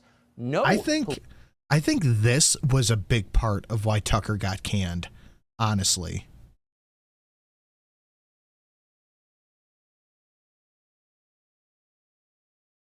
I think this is part of the reason he got canned. Police officers died that day on January 6th. None. Not one. Some were assaulted, that is true, and their assaults are indefensible. So how many were assaulted? Well, Garland said over 100. The Government Accountability Office says the number is 114, and we're just going to roll with that. We don't know if it's true, but we'll take it at face value. And that is bad. We are opposed to assaulting police officers in any context. We said that on January 6, 2020, and we'll say it again, we're against that. Yeah, that's bad news. Don't do that. But is January 6th the worst assault on the U.S. government since the Civil War? That's insane. It's not even close. How about March of 1954, when Puerto Rican separatists shot 5 congressmen in the Capitol building? 5 members of Congress shot in the building.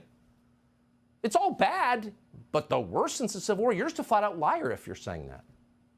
More recently, this is an event we all remember, Antifa descended on Washington, D.C. to force the sitting president from office. But it was Trump, so that's cool. And while they were there, they set a historic Christian church on fire, St. John's in Lafayette Square. Do you remember that? You should, because it happened Labor Day weekend less than 3 years ago. And when it happened, the left-wing mayor of Washington, D.C. refused to allow her police department, the MPD, to assist Secret Service agents while they were under siege and getting beaten. No, she made her cops stand back and watch it happen. And they were very upset about it at the time. You may have forgotten that. Here's what it looked like.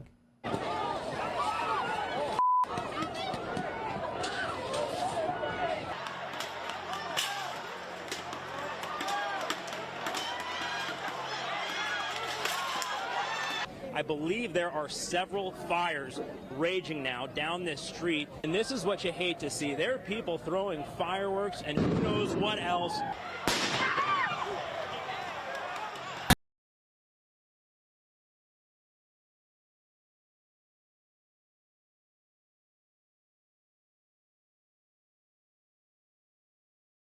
Yeah. Daryl O for 45, no comment.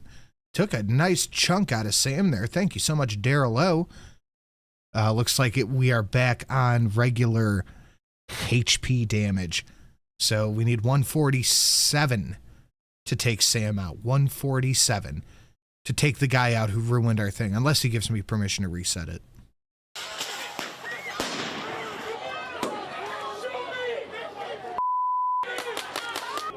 And that crane is just fully engulfed.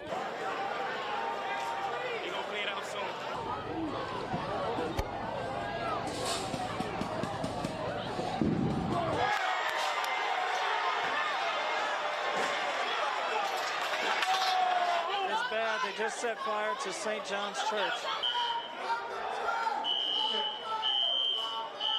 You're good, man. Come on. Come on, man. Why you gotta do this, man? Is burning a church across from the White House. Those are the George Floyd riots. So what was the toll there? Now, we're not going to guess. We're going to go again right to the government. According to a recently released GAO report last month, during those attacks, the 2020 attack on the White House by left-wing mobs, who were quoting, Federal Protective Services, the Secret Service, and the Park Police reported that at least 180 officers were injured during the demonstrations, including concussions, lacerations, exposure to chemical gas, and severe burning. So, while stipulating that all riots are bad, because precision matters, facts matter, the truth matters, here's the truth. Yeah, we're not allowed to talk about the truth. I tweeted you the picture. Let me know what you think. Okay. That looks fucking awesome. I love it. Yeah, that's great. That's great. More cops were injured by Kamala Harris's favorite mob, BLM, at the White House than were injured by Trump voters at the Capitol on January 6th. A lot more. So again, to be clear, both events are bad, but here's the key. We only remember one of them. Why? Because the people in charge of history are liars. Liars. And lying is bad. And on a national scale, it's... Is anybody else shocked that these people are a bunch of lying liars who lie? It's deadly. It's corrosive of everything that is good in the country, including trust and your grasp on reality itself. And that's why they try to make you lie. Men can become women. Climate change is an existential threat, or whatever the lie is they're making you tell. They don't believe it. They know you don't believe it. But by forcing you to repeat it, they degrade and control you. They make you less of a person. They also hurt individuals. We told you Monday about Navy veteran Jacob Chansley. He was tried by the media, convicted of being a domestic terrorist, and sentenced to 4 years in prison. What exactly was Jacob Chansley's crime? Well, no one was ever very precise about that. Here's what the media told you it was. In his horned helmet, fur pelts, and face paint, Jacob Chansley became known as the QAnon shaman. But prosecutors... And I think this was a big nail in Tuck's coffin, was the QAnon shaman shit. This was a big no-no that he really wasn't supposed to talk about. Prosecutors called him the most prominent symbol of a violent insurrection. He's been in jail since January, and he's trying to get out, but prosecutors say he is still too dangerous to release. Make no mistake, Chansley is a stone-cold thug. He kept saying, I'm not violent, I'm peaceful, I'm a shaman. But then you put those images, what you were just talking about, you put those images together, and that isn't an image of peace. This is the new face of extremism. It's the new face of extremism. Jacob Chansley is the new face of extremism. He's a stone-cold thug. Prosecutors say he is too dangerous to release. And most people believe that because why wouldn't they? They were told it, and there was no evidence to the contrary. And now there is evidence to the contrary. We brought it to you Monday. The video that we reviewed at great length over 3 weeks showed with precision what Jacob Chansley actually did inside the Capitol. And here's what it looks like once again. Here's video of Chansley in the Senate chamber. Capitol police officers take him. I mean, look how bad he is. He's just walking. You should not do the walking. That's bad news. Him to multiple entrances and even try to open locked doors for him. We counted at least 9 officers who were within touching distance of unarmed Jacob Chansley. Not one of them even tried to slow him down. Chansley understood that Capitol Police were his allies. Video shows him giving thanks for them in a prayer on the floor of the Senate. Watch. Thank you, Heavenly Father, for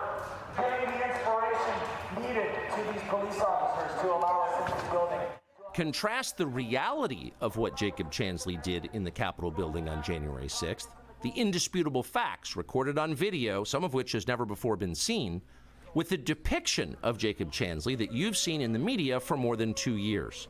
He's a terrorist, they said. He should be killed. Shoot him. Shoot him. Shoot him. Shoot him. Shut up. Like, you burst into the United States, if he was dressed like bin Laden, would you have shot him? Shoot him. Shoot him. It makes you wonder, who are the violent extremists here? So as you saw, and again, details matter because this is a man. This is an American citizen, a Navy veteran. This is a human being. And so what he actually... He relinquished his citizenship when he decided to walk around and all that stuff. Yeah, they should have killed him. Shut up. ...did should be of deep concern to every American because he's in jail tonight.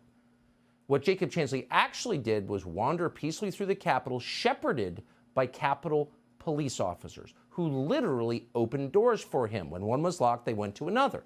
Dozens of officers stood and watched him. All of them had guns. Jacob Chansley did not. They never told Jacob Chansley to get out.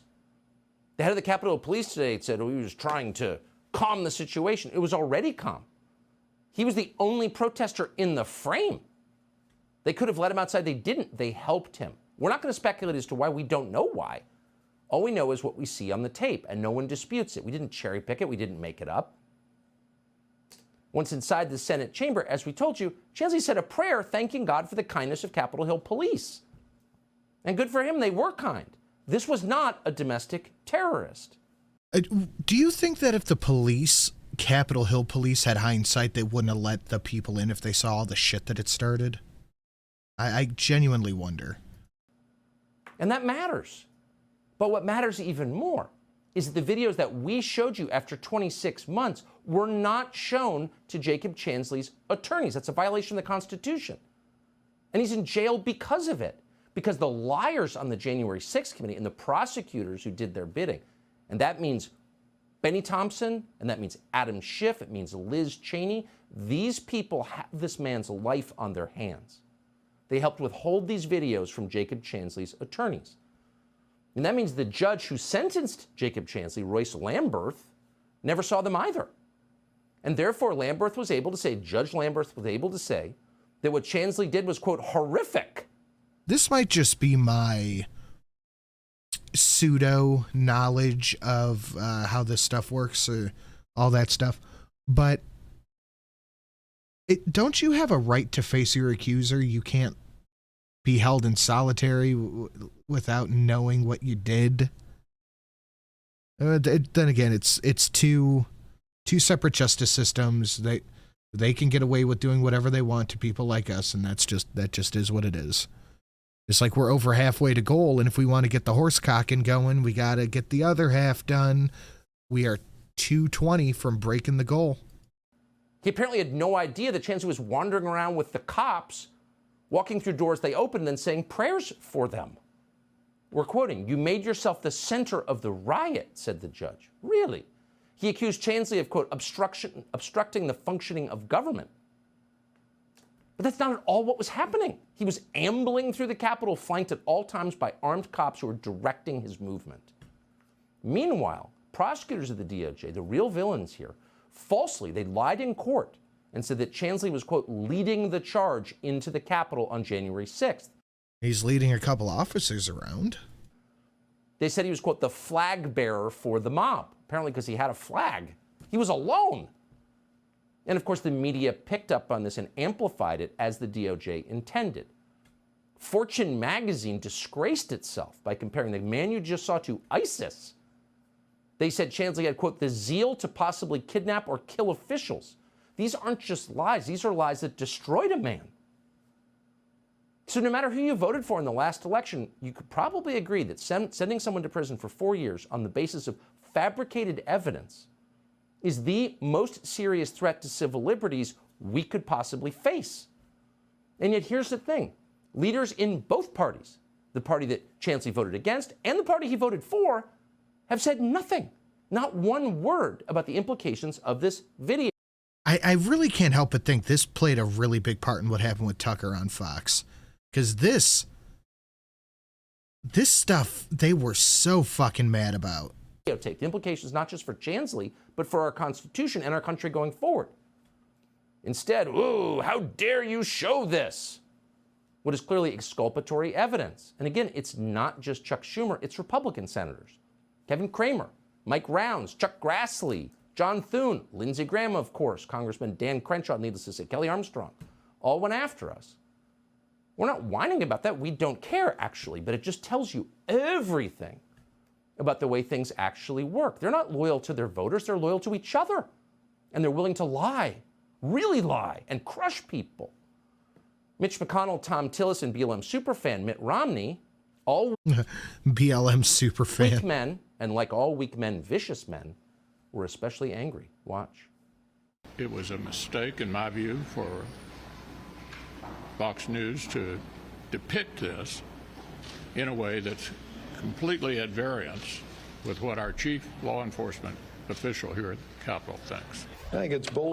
When you see police barricades breached, when you see police officers assaulted, all of that, or you had to be in close proximity to it.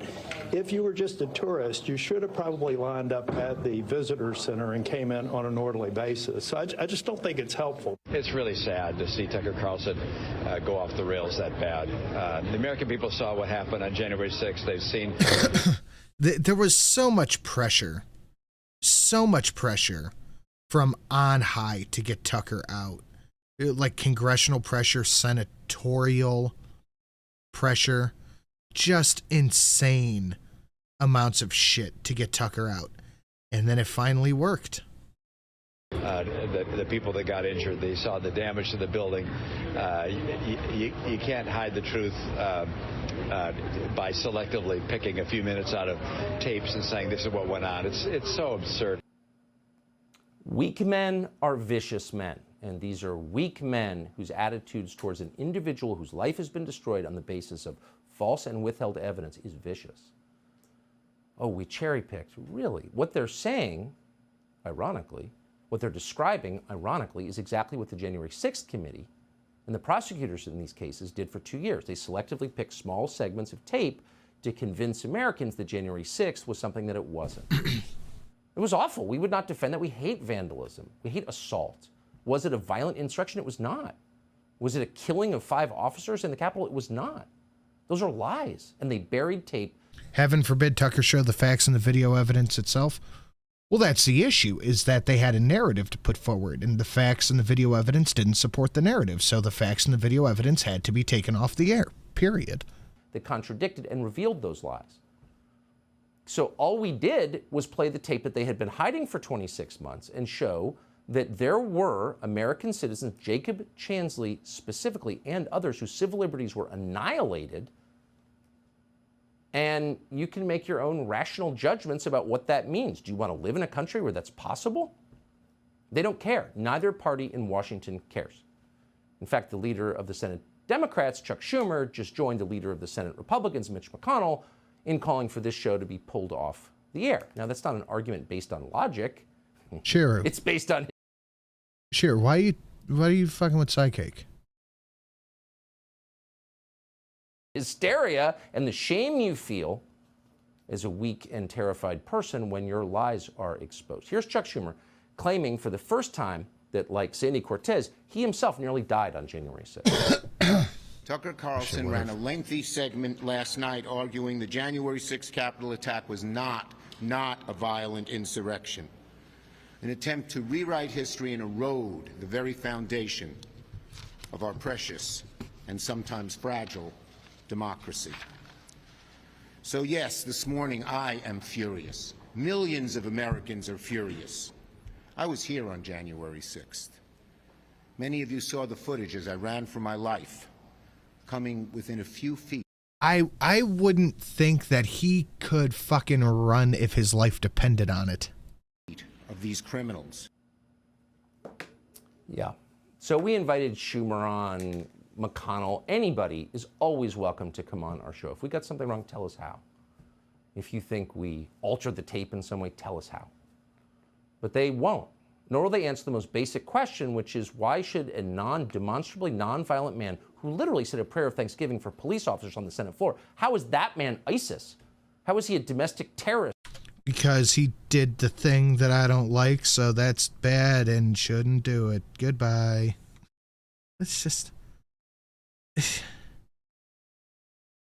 I don't even know what to call it, honestly. Because this isn't even two separate justice systems anymore. This is just pure injustice, I guess that'd be the right way to put it. How is he a threat to the Republic? Why is he in jail for 4 years? Shut up! Yes, AOC was almost killed on Insurrection Day. But I think the Brits are going to squeak it out of this Independence Day, though. We're 220 or 218 short of the goal. I guess we'll have to see. Pull that show off the air. They won't answer any questions. But we have a question, which is how in a free country guided by the Constitution were these people allowed to withhold evidence from Jacob Chansley's lawyer? How could that happen? Subscribe to the Fox News. Because they were allowed to, and they were allowed to hold him indefinitely, and they were allowed to get away with it. That's why. Good evening and welcome to Tucker and YouTube staff. Carlson, tonight we've been watching this story all weekend with growing bewilderment. Last Friday morning, as you know, around 2 a.m., police arrived at the home of the Speaker of the House, Nancy Pelosi. It's in the Pacific Heights neighborhood of San Francisco. Inside the home, they found Pelosi's 82-year-old husband, Paul, and another man, 40 years younger, called David DePappy. Nancy Pelosi was out of town at the time. In full view of the police, DePappy hit Paul Pelosi in the head 2 times with a hammer. Both Pelosi and DePappy were then taken immediately to a local hospital. Pelosi for his head injuries and DePappy for reasons that are still not clear. DePappy and never were talked about. He was later charged in federal court with assault and attempted kidnapping. At this point, that's what we can say for certain. David DePappy assaulted Paul Pelosi with a hammer. Apparently, DePappy has admitted that in police custody. But beyond those facts, there is much in this story that remains muddy. How, for example, did DePappy get inside the Pelosi's home? That's the first question. Last year, ABC News reported what you already guessed, which is that Pelosi has round-the-clock protection at her houses. Quote, she has her own security. She has the Capitol Police. They fly all the way out here from Washington, D.C. with her. And yet, in this case, San Francisco DA Brooke Jenkins says that there was no security present at the Pelosi home on Friday night. And that you would think the home of third in line for the president might have security.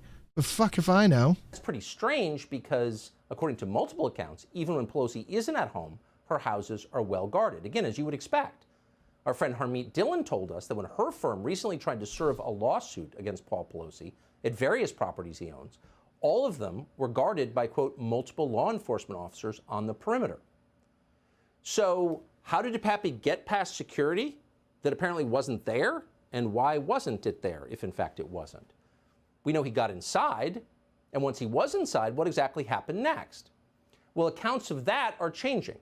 At the first press conference on Friday, San Francisco police suggested there was a third person in the home when police arrived, and Politico dutifully reported that. Quote, officers arrived at the house, knocked on the front door, and were led inside by an unknown person.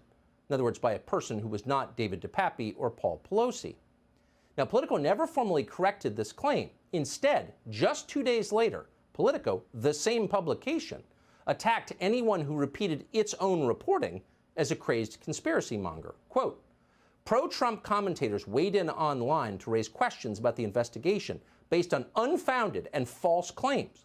Among those baseless claims, that a third person answered the door when police arrived at the Pelosi home. Okay, 3 separate adjectives knocking down that idea.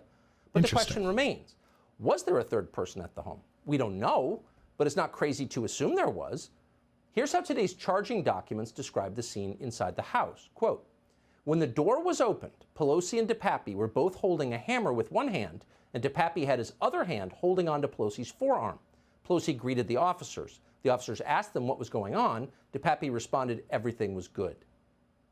So it's an awful scene in some ways, but here's the critical clause. When the door was opened. Well, opened by whom? DePappy, clearly. Common sense suggests it probably couldn't have been Pelosi or DePappy who opened it. They were locked in a life-or-death drama, a struggle over a hammer. The documents filed today assert that Paul Pelosi had never seen David DePappy before. Yet in Pelosi's 911 call, he knew DePappy's first name and apparently referred to him as a friend. Here's the audio. This is from a dispatcher relaying Paul Pelosi's call. RP stated that there's a male in the home and that he's going to wait for his wife. RP stated that he doesn't know who the male is, but he advised that his name is David and that he is a friend.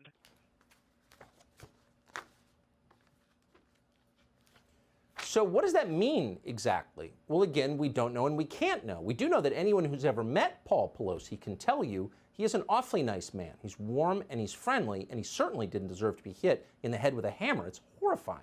A friend. A fuck buddy. That he was. But as long as this is a news story with public policy implications, and unfortunately that's what it's become, it is fair to ask the obvious questions as you would about any other violent crime that occurs in America, and especially this one, since so many facts, basic facts, seem to be in dispute.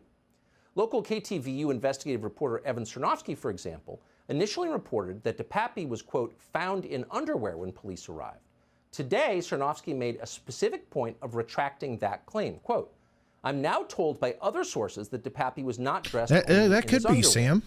Well, okay, fair enough. We'd be satisfied with either explanation, not really our business.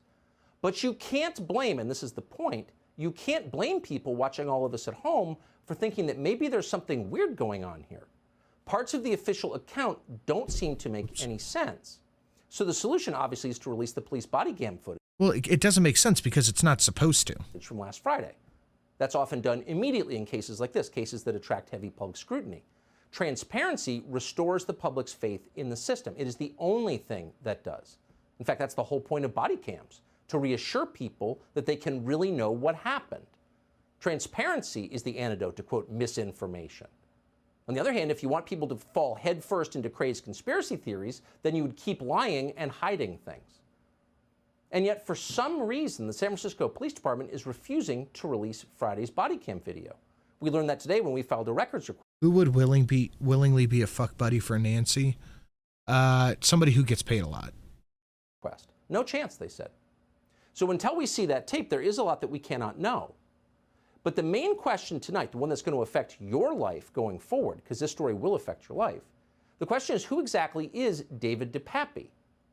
Many in the media seem studiously uninterested. They don't really want to know.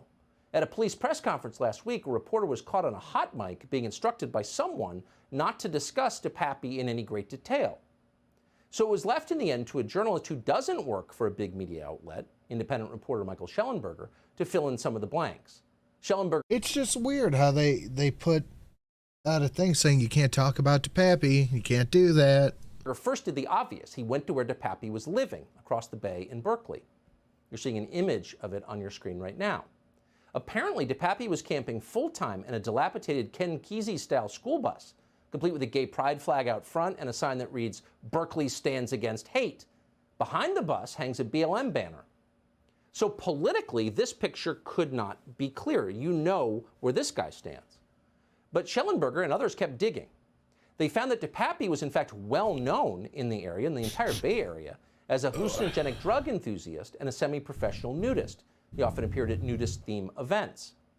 That makes sense. Does David DePappy have a prior criminal history? That's an obvious question, and perhaps a relevant one. But we can't answer it because, once again, authorities in San Francisco have refused to tell us or anyone else. We do know that the people around David DePappy believe that he was completely deranged. The ones who knew him best thought that. The San Francisco Chronicle interviewed his ex-girlfriend, who reported that DePappy is mentally ill and struggles with drugs. For example, he once thought he was, quote, Jesus for a year. He has never been able to hold a job, said the former girlfriend. He has been homeless. This person really does suffer from mental illness, and that is probably why he was there at 2 a.m. She described him as a, quote, broken child in an adult body with serious mental problems. DePappy's neighbors, who would know, said more or less the same thing. Anything strange about him or anything that stood out? There's something strange about the whole household. The entire household is very, very strange. How about him? He is birds of a feather with akin to them. So they are just, nudist drug abusers, and that's who gravitates toward them. So just another homeless, mentally ill drug addict with the fondness for BLM. That's not quite so unusual in San Francisco. Oh, and there's one other highly unsurprising thing about David DePappy. He's also an illegal alien. Today, Fox's Bill Malugin learned that DePappy, who is originally from Canada, has long overstayed his visa, so he is currently in this country illegally. Fucking Canada. Okay, I'll sweeten the pot. I'll get a Canadian flag, put Drunkle and Viper over the Canadian flag, and we could horsecock all three. Fuck Canada, too. So to restate, the perpetrator in this violent crime against Paul Pelosi is a mentally ill, drug-addicted, illegal alien nudist who takes hallucinogens and lives in a hippie school bus in Berkeley with a BLM banner and a pride flag out front. We've got like 15 minutes. If we can wrap it in 15 minutes, we're getting a Canadian flag, God damn it. So take those uncontested facts and let them rattle around your brain for a moment until a recognizable pattern emerges. What does this sound like to you?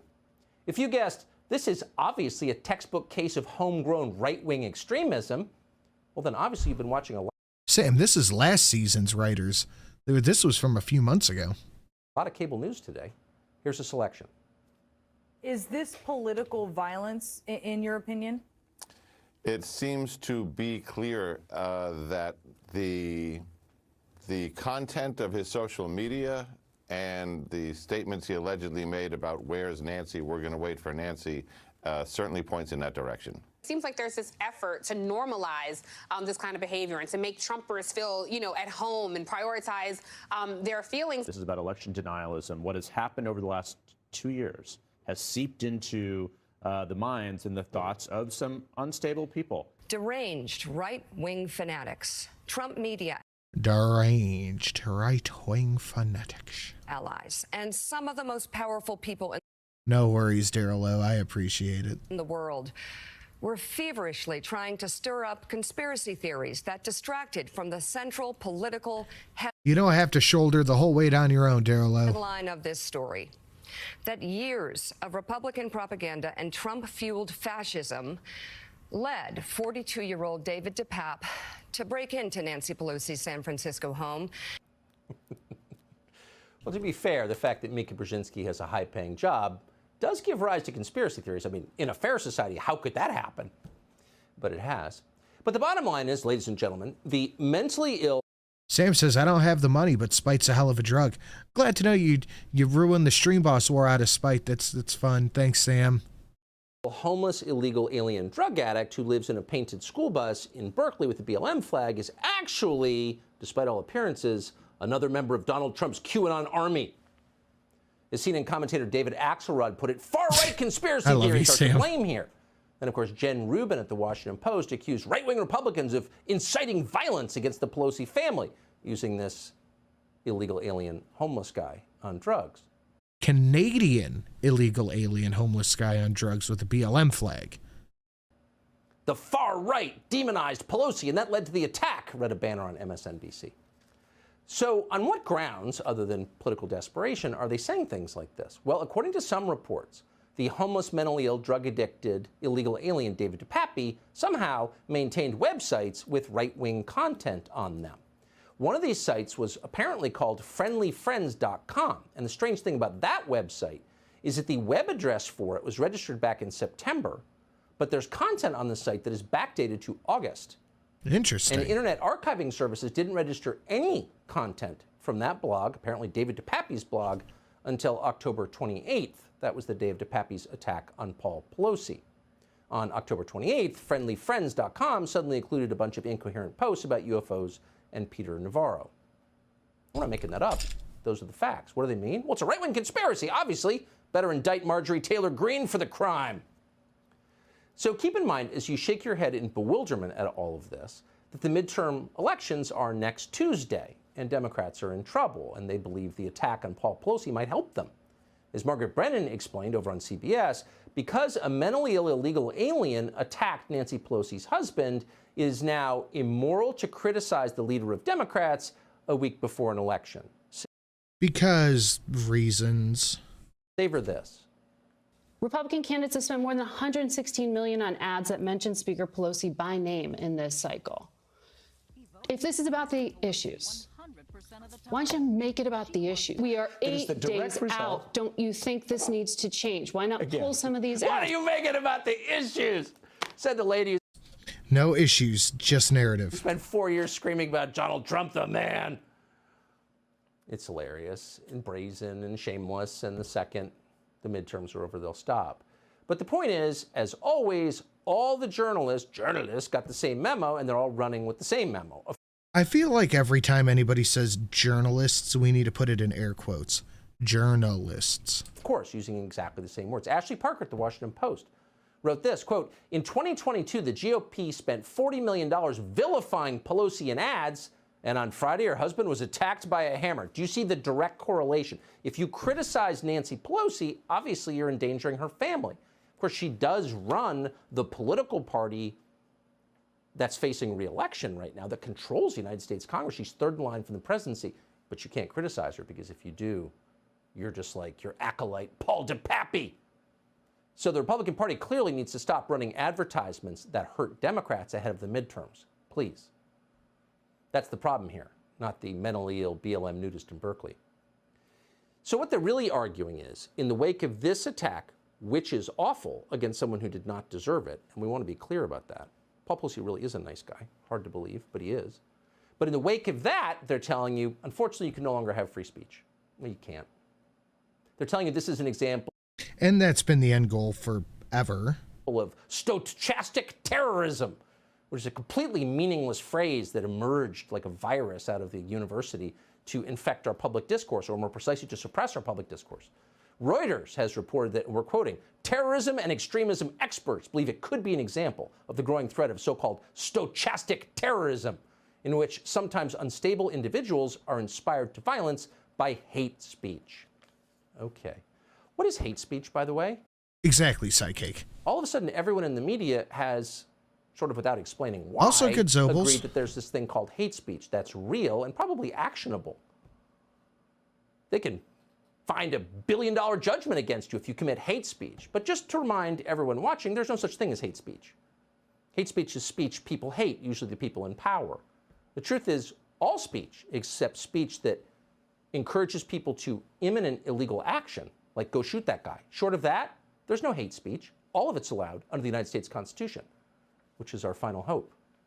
But what they're telling you is that dissenting in any way from the editorial positions of, say, the Washington Post or the Daily Beast or the Atlantic Magazine, disagreeing with those publications and the consensus they represent isn't simply immoral. No, it's worse than that. It's violence. It's violence, and you should be arrested. It gets people killed. That's the stochastic terrorism. When you question, say, COVID protocols or drag queen story hour or the war against Russia, you are effectively smashing an 82-year-old man in the head with a hammer. They're making that argument. And of course, they have no choice but to make that argument. Democrats are very worried about the coming elections, but they're absolutely terrified that Elon Musk may allow people to criticize them on Twitter. And they know what Republicans don't seem to know, which is, without censorship, the Democratic Party cannot continue to hold power. Democrats understand that. They have nothing to offer. They have to stop you from asking questions. So they have to crush Elon Musk. Not because he's a right-winger, but because he will allow their opponents to speak. And of course, they are using the attack on poor Paul Pelosi to do just that. The New York Times has just come out with a piece that says, and we're quoting, Elon Musk in a tweet shares a link from a site known to publish fake news. Really? What did Elon Musk do? Well, he linked to an article about how Paul Pelosi called the guy in his home a friend. Well, that's what the 911 tape says. You can draw your own conclusions or not, or maybe you don't care, which is also fine. How is that fake? It seems to be real. NBC News' Ben Collins explained that Musk's tweets are, quote, how you lose a democracy in the age of the internet. Oh, by asking questions. No questions. Only listen. Jimmy Kimmel attacked Musk personally. Used to be a comic. Sad to watch that decline. It's been interesting, Kimmel wrote to Musk, to watch you blossom from the electric car guy into a fully formed piece of human excrement. Then CNN told its... Is that Jimmy Kimmel on screen? ...viewers today that in the wake of the attack on Paul Pelosi, Elon Musk can no longer let people speak freely on Twitter. That was his plan, but no more. In the wake of the attack on Pelosi, Musk must retain... I sent you a picture of Parliament on something. All right, if we can get it there, I don't think we're going to get it there, but if we can get it there, we could put the horoscope on Canada, Drunkle, Viper, and British Parliament. But we're a long way off. Quote, what the far right calls censorship. Oh, the far right. But you don't need to be far right to identify it as censorship, because censorship is exactly what it is. And to restate, Democrats could no longer exist or hold power without it. They need censorship. And they're going to try to use this horrifying crime to hold on to it. But something else is going on here, too, something beneath even all of that. Obviously, by immediately politicizing the attacks, Democrats get a lot, potentially. But the main thing they do is effectively obscure the deepest truth of all, which is that what happened to Paul Pelosi is not so unusual anymore. Crime in this country is out of control by every measure.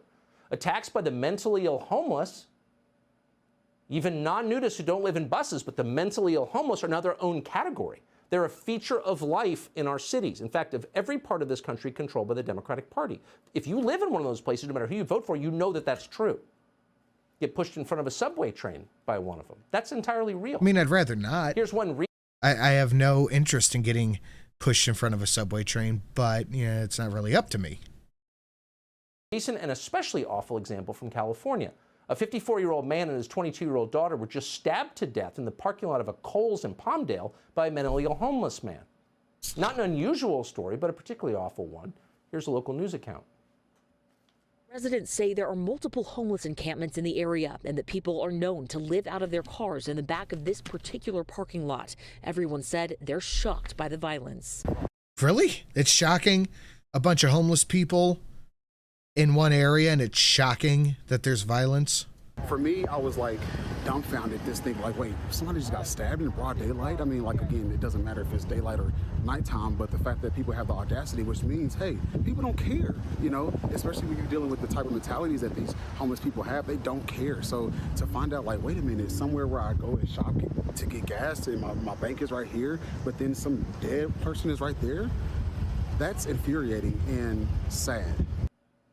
So to restate, with heartfelt sincerity, we couldn't feel worse about what happened to Paul Pelosi. He didn't deserve it. On the other hand, if you're going to be injured in a violent crime in 2022, not so surprising that that crime was committed by a mentally ill homeless man, because so many crimes are committed by mentally ill homeless people. A fact that everyone who lives in a city understands perfectly well, and the people who are making it possible, the leaders of the Democratic Party, assiduously ignore. This summer, a nonprofit director in San Francisco, for example, a man called James Spignola, asked two homeless men to move away from the steps of a community center. In response, the homeless men violently beat him with a wooden plank and sent him to the hospital. This happened at 11 a.m. in broad daylight. This happens the sound of freedom all the time. And here's the point. The psycho, drug-addled zombies who do it are usually released the same day to do it again. Everyone knows that. It's not an accident. It's the result of policies that Nancy Pelosi supports in her own city. But in this case, the guy did not walk because it happened at Nancy Pelosi's house. So the guy is still in jail. He's not benefiting from cashless bail. The police got there in 2 minutes in San Francisco. That's 4 times faster than the average response time in San Francisco. 4 times. So the lesson here couldn't be more obvious, and their screaming is designed to keep you from reaching this conclusion. But here it is. Nancy Pelosi and her party, the Democratic Party, it's not an overstatement to say this, have deliberately created a breakdown in law and order and safety and quality of life in your neighborhood, yet they are given special treatment themselves when it happens to them. So you can grieve the attack on Paul Pelosi and see it as horrifying, because it is, and still understand that the response to it would not be extended to you. It's a double standard. It's a 2-tiered system of justice. That's completely unacceptable, and it's not justice, in fact. It is injustice. Or injustice for all, as some might say. Opposite. So the media ought to be saying something about this. This is happening, this crime specifically happened, but so many others have happened because of policies designed to allow them to happen. And someone in the press should point that out. Hey, Paul Pelosi's not the only guy who got attacked by a nutcase homeless guy this month. But they're not saying that. And because they're not saying that, Democratic politicians get to skate. And not just skate, but to grandstand on Republican violence. in ways that any person with a sense of shame would be totally incapable of doing, because you'd hate yourself for doing it. But they don't hate themselves. They'll say whatever it takes. On the very same day that Barack Obama blamed Republicans for assaulting Paul Pelosi, Obama was campaigning in Wisconsin for Tony Evers. Does that name sound familiar? That's the governor who let homicidal mobs take over the city of Kenosha 2 years ago for political reasons. Watch this. We've got politicians who work to stir up division, to try to make us angry and afraid of one another for their own advantage. And all of it gets amped up, hyped up 24/7 by social media, because a lot of times they're for-profit platforms, and they find it more profitable to feed you controversy and conflict instead of facts and truth. And sometimes it can turn dangerous. Oh, your speech turns dangerous. Other people are stirring up resentment. Really, no president in American history ever intentionally caused more racial division, more race hate than Barack Obama did. Of course, it was the key to his second term. And that was a big turn. Obviously. But the solution to something that he did is prohibiting you from saying what you think. Shutting down your constitutionally protected right, your God-given right to say what you think is true, is always the solution, because they conflate words with violence when it suits them. In Georgia last week, Barack Obama said Democrats, the party that defunded the police, the Democratic Party, somehow, he said, bears no responsibility for the rise in violent crime all over the country. In fact, Obama pretended Democrats had not voted to defund the police at all. Who actually voted against more resources for the police departments? He asked. It's like, if you'll say anything, maybe it works. Yeah. Just throw it against the wall and see what sticks. Who oversees Baltimore and Gary, Indiana, and Minneapolis and New York and Seattle and Portland, Oregon? How are those cities doing? Speaking of shamelessness, Kathy Hochul just went on Al Sharpton's show to claim that the crime wave, the one that you're watching, the one that may have hurt you or killed one of your neighbors, it's all fake. In a statement that is crazier than anything Alex Jones has ever thought, they have this conspiracy going all across America to try and convince people that in democratic states they're not as safe. Well, guess what? They're also not only election deniers, they're data deniers. The data shows that shootings and murders are down in our state by 15%. They're data deniers and election deniers. Even in New York City, down 20% on Long Island, where Lee Zeldin comes from. So that's just a lie, actually.